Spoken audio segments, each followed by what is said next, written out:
Welcome to Huffy Bike's technical video on brake adjustments for linear pull or V-brake style brakes. When setting up your brakes, you'll first need a 10-cent dime. We are going to adjust your brake pads so that they are sitting properly on the rim. You'll insert a dime between the end of the brake pad and the rim. This gives your brakes a slight angle forward for better stopping performance and helps with if your brakes squeal a little bit. When setting your brake pads, be sure that the tire is closer to the bottom of the rim, but completely on the rim, but not towards the tire. If you inflate your tire and the pad is too close, your tire will rub on your brake pad. Next, you will set your cable tension. On your brake lever, be sure that your barrel adjuster is ran in completely. When you're adjusting your brakes, you want your brake lever to travel halfway to engage the brakes. If your brake lever travels farther, what will happen is your cable will stretch over use, your brake pads will wear down, and you will have to adjust your brakes sooner than later.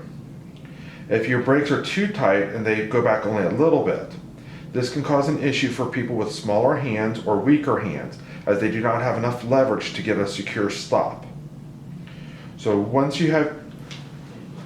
to adjust your brake tension on the cable, we're going to make it tighter. So we are going to use a pair of pliers to hold the cable so the cable doesn't slide. You do not want to grab the metal tip as it will pop off. You will loosen the anchor bolt. And then by bringing the cable outward, this makes your brakes closer. If you need to let your brakes out, you'll let the cable slide through a little bit. Be sure to hold onto the cable as the arms are spring-loaded and will pop out and pull the cable out of place.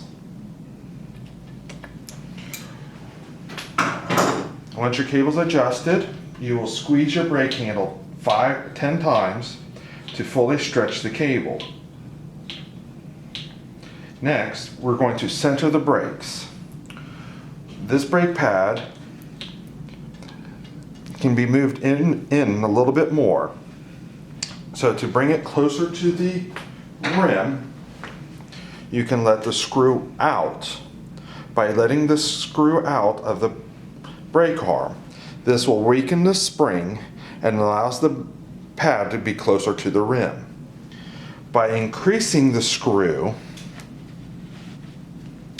the spring tension inside the arm will get stronger and it will allow the pad to come off the rim.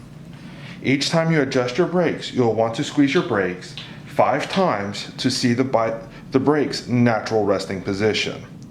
You want your brake pads equal distance from the rim on both sides. Thank you.